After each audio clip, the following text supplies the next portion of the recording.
No. Eric is the captain of what we have called the Peace Ship. He is over 7 feet tall. He has a beautiful down coat that is softest down you've ever felt. Powdery blue in color. He's tall in stature and has a lot of dignity and authority, but yet at the same time so much compassion. His eyes are beautiful. He has a beak for a nose, so he does look like a bird. His legs are straight except for at the knee, and he does have pod-like shapes for feet. And he must maintain balance and spirituality at all times because the ship is run telepathically.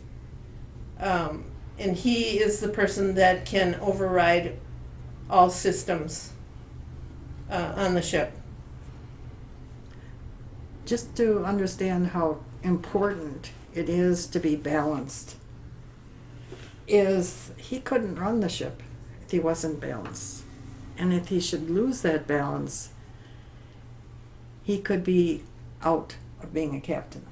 He can either remove himself or he could be replaced, yes. Right. Right. But he said this is what he worked so hard for. And he's over 700 years old in our years. And he's considered a relatively young person in his species. And he comes from the dog star system, which is his home planet. I guess our scientists haven't even seen yet. It's so far away.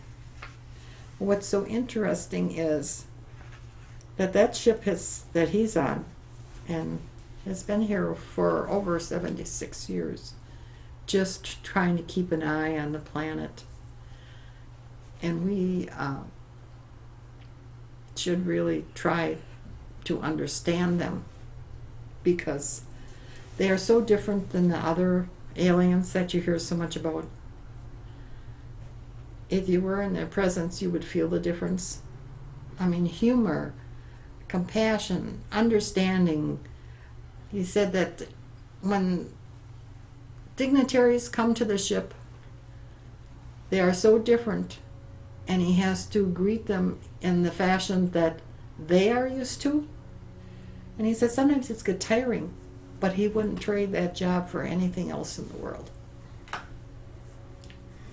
And I think the overwhelming emotion is love, just love radiating. And they tell us when we come up to the ship that they can feel the negativity effects of the planet that come with us, Right. which they don't have up there.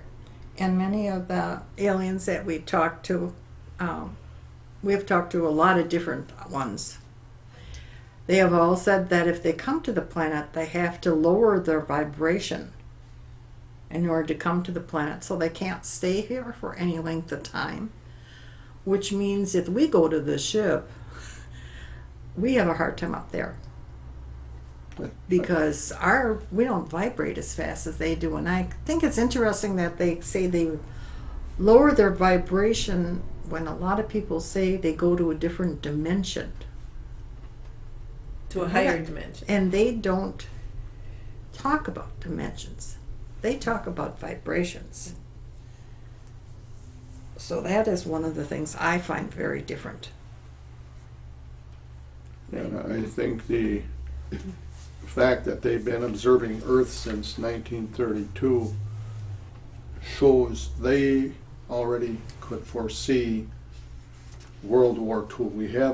We went through World War I, and we're headed toward World War II, and they were observing the governments, what was going on, and now